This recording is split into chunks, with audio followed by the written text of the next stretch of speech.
Bismillahirrahmanirrahim. Dibolehkan bagi makmum untuk melihat imam agar dia tersebut bisa mengikuti imam dalam masalah perbuatan-perbuatan salat, di dalam masalah perpindahan-perpindahan antara rukun satu dengan rukun yang lainnya. Ya, dan ini tentu bagi mereka yang percis berada di belakang imam secara langsung. Adapun di belakang shaf kedua, shaf ketiga kan nggak bisa melihat secara langsung. Yang di depan ini bisa melihat imam secara langsung, bisa melihat tentang keadaan imam. Dari sini kita katakan tidak mesti pandangan mata tersebut kemana? Ke tempat sujud. Ya, sepakat para ulama bagi kita yang sholat tidak boleh mengarahkan pandangan kita ke atas. Sepakat berdasarkan hadis dari Abu Hurairah radhiyallahu an.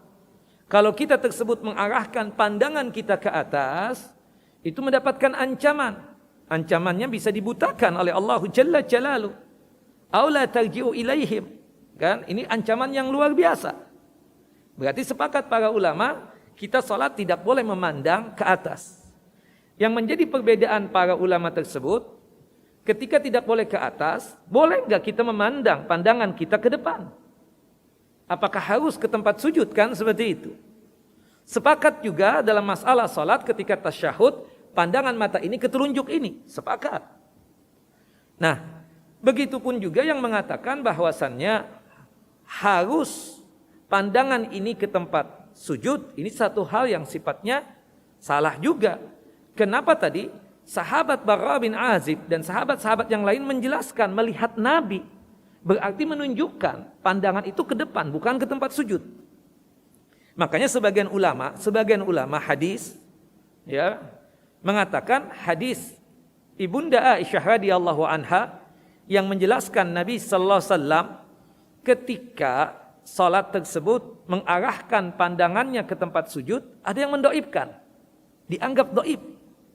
Nah, jadi pilihannya kita ketika salat itu dalam masalah memandang ima ke depan, ima ke tempat sujud. Meskipun sekarang ini kebiasaan kita apa? Ke tempat sujud. Karena mengambil keumuman dari hadis Ibunda Aisyah yang diperdebatkan di kalangan para ulama tersebut. Yang jelas yang sepakat para ulama adalah berkaitan tentang masalah pandangan ini yang terlarang cuma melihat ke atas, itu terlarang. Adapun kalau kita melihat ke depan, bahkan melihat keadaan imam, tidak mengapa. Meskipun mayoritas ulama mengatakan kalau sholat itu pandangannya kemana? Ke tempat sujud. Wallahu a'lam. Nah, ini hadis sangat jelas menunjukkan bolehnya makmum melihat keadaan imam dalam masalah ya gerak-geriknya tersebut. Ya, di sini menunjukkan bahwasanya terutama orang-orang yang berada di shaf yang pertama bisa melihat secara jelas tentang keadaan imam tersebut.